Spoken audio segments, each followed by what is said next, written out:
Merci Madame la Présidente. Monsieur le ministre des Affaires étrangères, depuis l'annonce dimanche par le président Macky Sall du report de l'élection présidentielle, le Sénégal est au bord du chaos. Alors que depuis plus d'un an, il a multiplié les manipulations pour influer sur sa succession, c'est le principe même de celle-ci qui n'est maintenant plus garanti. Il a d'abord laissé planer le doute sur sa volonté de briguer un troisième mandat, quand la Constitution lui en autorise 2, puis a renoncé face à la colère populaire.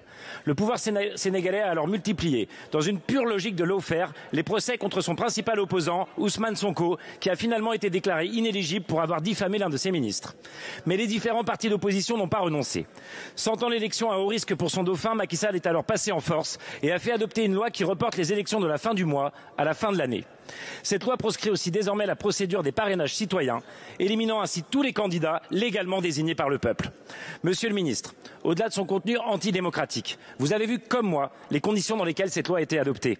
En l'absence des députés d'opposition, que la police a fait évacuer de force de l'Assemblée. Le 23 juin 1789, au nom de ses collègues refusant d'obéir au roi, Mirabeau a prononcé ces fameux mots.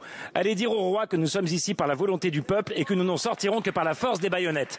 Eh bien, monsieur le ministre, c'est exactement ce qui est arrivé aux députés sénégalais. Certains ont d'ailleurs été encore arrêtés hier et face à cela, la France, patrie de la démocratie et malgré un douloureux passé colonial, grand ami du Sénégal, ne peut rester silencieuse. Alors que nos échecs sur lesquels ont prospéré nos ennemis nous ont totalement marginalisés au Sahel, notre voix, la vôtre, est plus que jamais attendue à Dakar. En recevant Macky Sall à l'Elysée en novembre dernier, le président Macron avait semé le trouble. Mais peut-être avait-il encore le bénéfice du doute. Celui-ci n'est désormais plus permis.